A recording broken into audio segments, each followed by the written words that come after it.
నువ్వు ఒక్క నిమిషం ఆగు. విజయమ్మ, పంచాయతీ దేనికి సింధూరా? నా భర్తకి జరిగిన అన్యాయం గురించి చెంచలమ్మ గారితో మాట్లాడాలి.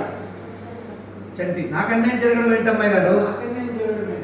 నన్ను చాలా ప్రేమగా అభిమానంగా చూసుకున్నారు. ఆ విషయం మీకు కూడా తెలుసు కదండి. దయచేసి మీరు అలాంటి పనులు చేయొద్దమ్మాయి గారు. సింధూరా, నీకేం తెలియచండి. పంచాయతీలో నేను చెంచలమ్మ గారితో ఏం మాట్లాడతానో విన్నాక నీకే తెలుస్తుంది. ఇప్పుడు నువ్వేం మాట్లాడకు.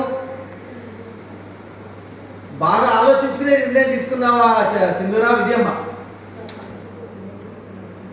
1కి 10 సార్లు ఆలోచించిన తర్వాతే నేను ఈ నిర్ణయం తీసుకున్నానండి. విజయమ్మ, సరే, నేనే ఈ విషయం చెంచలమ్మకి తెలియజేస్తాను. చాలా థ్యాంక్స్ అండి.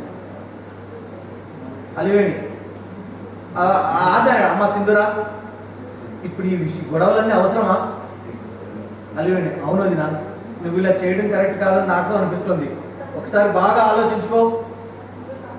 ఆదినారాయణ, పెద్దవాడిగా చెప్తున్నాను, ఇంకోసారి ఆలోచించుకోమ్మా.